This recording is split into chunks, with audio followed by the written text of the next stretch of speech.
स्नेहा अपनी रो में बोलती जा रही थी, तभी एक विद्यार्थी ने अपना हाथ ऊपर उठाते हुए कहा, मैडम, आपने बहुत ही सुंदर तरीके से फीचर लेखन की विशेषताओं पर प्रकाश डाला है। देखिए, स्नेहा भाषण दे रही थी, इतने भी एक विद्यार्थी हाथ ऊपर उठाता है और कहता है कि मैडम, आपने फीचर लेखन की विशेषताओं पर काफ़ी अच्छे से प्रकाश डाला है।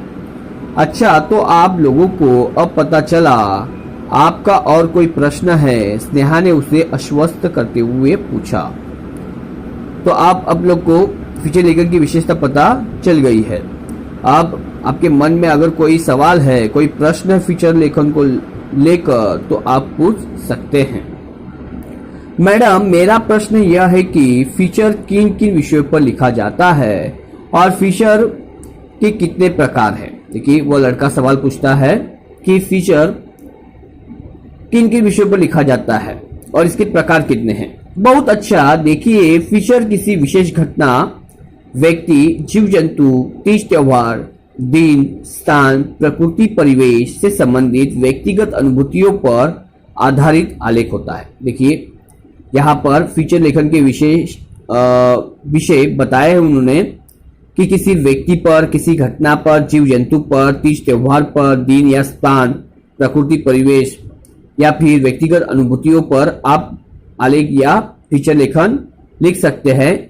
इस आलेख को कल्पनाशीलता, सृजनात्मकता, कौशल के साथ मनोरंजन और आकर्षक शैली में प्रस्तुत किया जाता है। देखिए, इन विषयों पर आप लिख सकते हो, लेकिन लिखते समय कल्पना का आपको आधार लेना होगा और जो आप लिख रहे हो उसको मनोरंजन शैली में आपको लिखना होगा। तब जाकर आपका फीचर लेखन काफी आकर्षक बनेगा, जब पाठकगण उसको पसंद करेंगे। स्नेहा ने सभी पर दृष्टि घुमाई, एक क्षण के लिए रुकी। देखिए, सबको वो देखती है, भाषण दे रही थी, बीच में रुकती है। एक लड़के ने सवाल पूछा है और उसके सवाल का उन्होंने जवाब दिया है। अब वो रुकी है, सबको देख रही है, फिर बोलने लगी, फीचर के अनेक प्रकार हैं, उनमें मुख्य रूप से निम्नलिखित है। फिर वो फीचर के प्रकार बता रही है, लेकिन सभी नहीं बताती, उनमें से जो मुख्य है वही बताती है। व्यक्तिपरक फीचर, देखिए कौन सा फीचर? व्यक्तिगत फीचर। सूचनात्मक फीचर, विवरणात्मक फीचर, विश्लेषणात्मक फीचर, साक्षात्कार फीचर, विज्ञापन फीचर, ये फीचर के उन्होंने प्रकार बताए हैं। मैडम, हम जानना चाहते हैं कि फीचर लेखन करते समय कौन सी सावधानियां बरतनी चाहिए। देखिए, फिर एक छात्र सवाल पूछता है कि फीचर लेखन करते समय कौन सी सावधानियों पर ध्यान देना चाहिए। उसी विद्यार्थी ने जिज्ञासावश प्रश्न किया, उसी विद्यार्थी ने यह सवाल पूछा है। देखिए आगे, बड़ा ही सटीक और तर्कसंगत प्रश्न पूछा है। देखिए, बड़ा ही उचित और तर्क पर आधारित सवाल पूछा है और स्नेहा ने इस विषय पर बोलना आरंभ किया। फीचर लेखन में मिथ्या आरोप प्रत्यारोप करने से बचना चाहिए। देखिए, फीचर जब आप लिखते हो फीचर लेखन, तब किसी के ऊपर आरोप प्रत्यारोप करने से हमें बचना चाहिए। अति क्लिष्ट और अलंकारिक भाषा का प्रयोग बिल्कुल भी न करें। देखिए, अत्यंत क्लिष्ट, कठिन या अलंकारिक भाषा का प्रयोग नहीं करना चाहिए।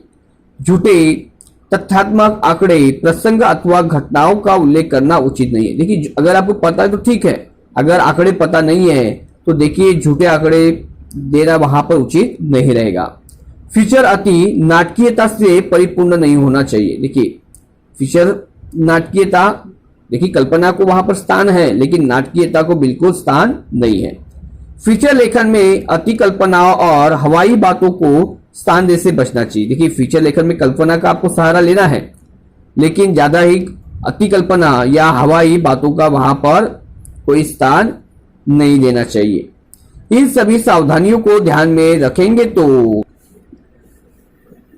आपका फीचर लेखन अधिक विश्वसनीय और प्रभावी बन सकता है। देखिए, इन सावधानियों पर अगर आप ध्यान दोगे तो आपका फीचर लेखन जो है अधिक विश्वसनीय और प्रभावी कहलाएगा। आप में से किसी विद्यार्थी को फीचर के विषय में कुछ और पूछना है। स्नेहा ने पूरी कक्षा पर नजर डाली। अगर उपस्थित किसी छात्र को फीचर से संबंधित और कोई सवाल पूछना है तो पूछ सकते हैं। स्नेहा ने पूरी कक्षा पर नजर डाली, तभी एक विद्यार्थिनी ने अपना हाथ ऊपर उठाया। स्नेहा ने उससे प्रश्न पूछने के लिए कहा। तब एक विद्यार्थिनी अपना हाथ ऊपर उठाती है और स्नेहा उसे सवाल पूछने के लिए, मैडम क्या आप फीचर लेखन की प्रक्रिया पर प्रकाश डालेंगी? देखिए वो विद्यार्थिनी स्नेहा से सवाल पूछती है कि आप फीचर लेखन की प्रक्रिया पर प्रकाश डालोगी। हाँ हाँ क्यों नहीं, फीचर लेखन की प्रक्रिया की मुख्य 3 अंग है। देखिए जरूर हम उसकी प्रक्रिया पर प्रकाश डालेंगे। उसके मुख्य 3 अंग है। विषय का चयन। फीचर लेखन में विषय का चयन करते समय इस बात का ध्यान रखना चाहिए कि विषय रोचक। देखिए फीचर लेखन लिखने से पहले विषय का चयन करते समय इस बात का ध्यान रखें कि विषय बड़ा रोचक होना चाहिए। ज्ञानवर्धक मतलब आपके ज्ञान को बढ़ाने वाला और उत्प्रेरित करने वाला, उत्प्रेरित मतलब उत्साहित करने वाला होना चाहिए। अंततः फीचर का विषय समयानुकूल, समयानुकूल मतलब समय के अनुकूल। समसामयिक, समसामयिक मतलब क्या, समय के साथ चलने वाला होना चाहिए। विषय जिज्ञासा उत्पन्न करने वाला हो। देखिए विषय कैसा होना चाहिए कि पाठकगण में उसे पढ़ने की जिज्ञासा उत्पन्न करने वाला वह होना चाहिए। सामग्री का संकलन।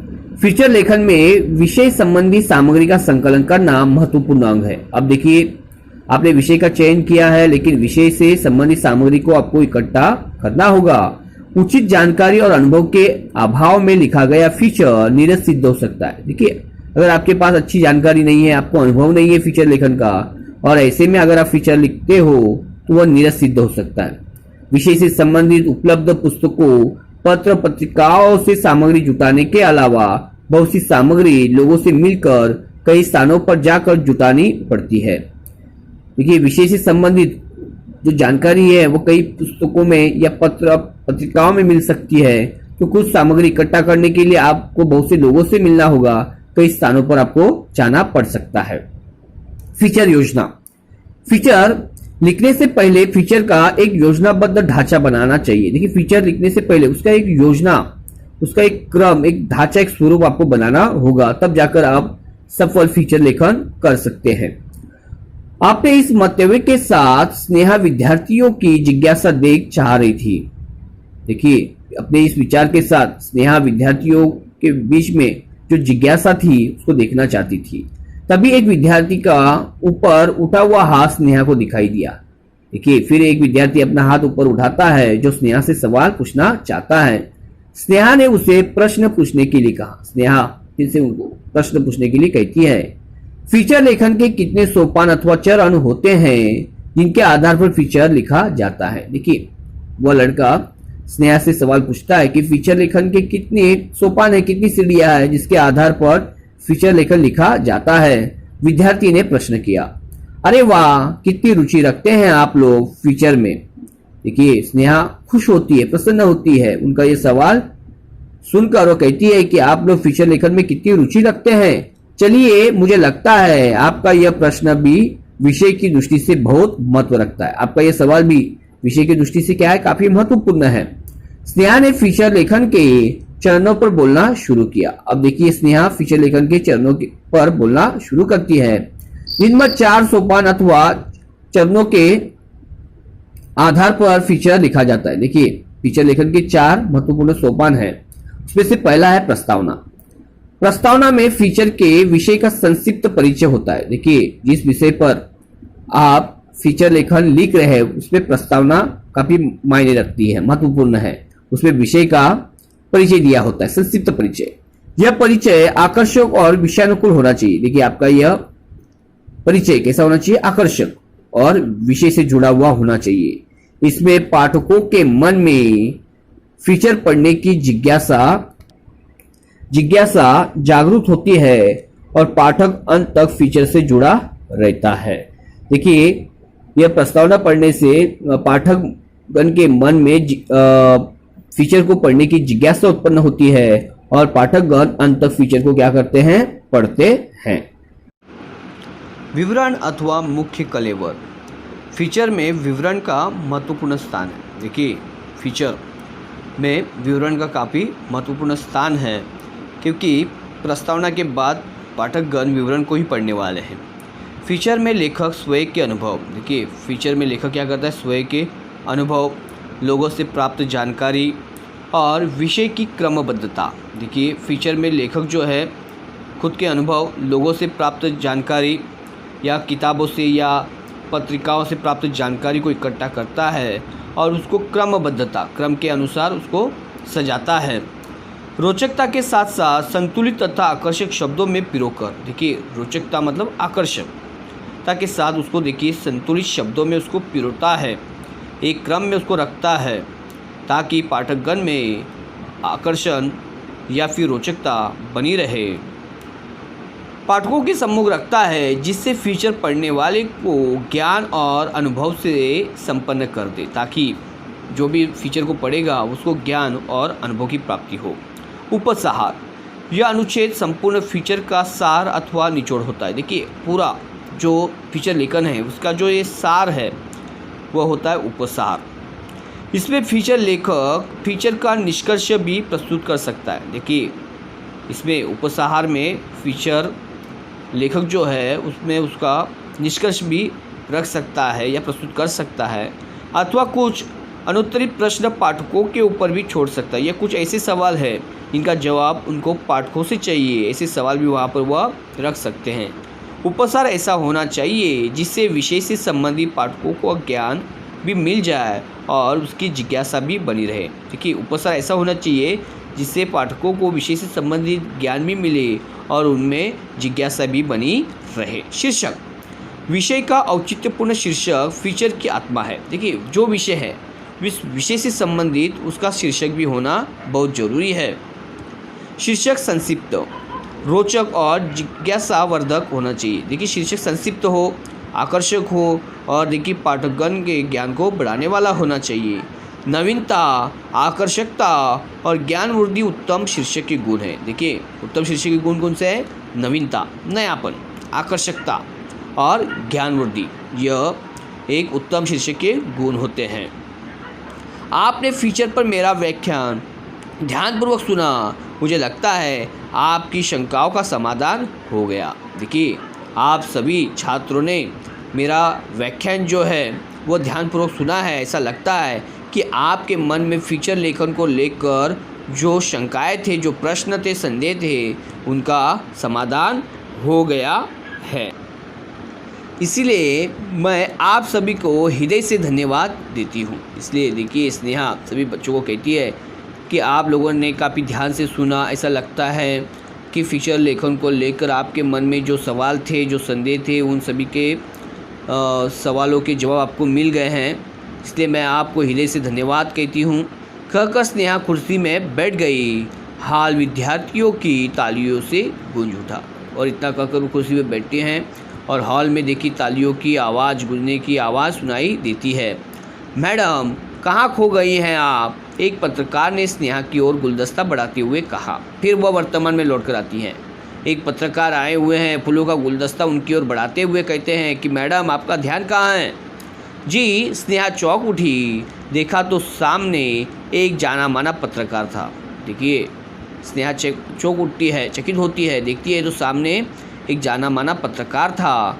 उसका भी फीचर लेखन क्षेत्र में एक नाम था। उसका भी फीचर लेखन के क्षेत्र में उसका एक नाम है।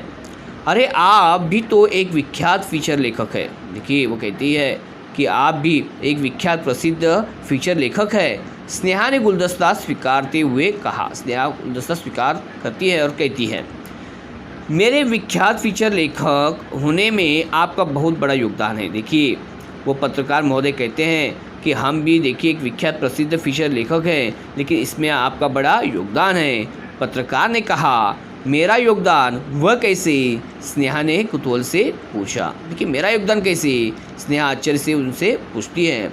मैडम आपने 10 वर्ष पूर्व फीचर लेखन पर जो व्याख्यान दिया था उसमें 2 महत्वपूर्ण प्रश्न पूछने वाला विद्यार्थी मैं ही था। देखिए फिर वह 10 वर्ष पूर्व जो घटना घटित हुई थी उसके बारे में वह कहता है कि 10 वर्ष पूर्व जो फीचर लेखन पर जो व्याख्यान आपने दिया था उसमें आपको जो सवाल पूछे थे, जो हमने 2 सवाल आपसे पूछे थे, वह लड़का मैं ही था, वह विद्यार्थी मैं ही था। उस पत्रकार की आंखों में कृतज्ञता का भाव था। देखिए उस पत्रकार की आंखों में उपकार का भाव दिखाई दे रहा था। स्नेहा अवाक सी खड़ी थी और हाल में तालियों की गूंज बढ़ती जा रही थी। और देखिए स्नेहा चकित होकर खड़ी हो जाती है और हाल में तालियों की बजने की आवाज़ गूंज रही थी। इस प्रकार डॉक्टर बीना शर्मा द्वारा लिखित फीचर लेखन पाठ का स्पष्टीकरण था।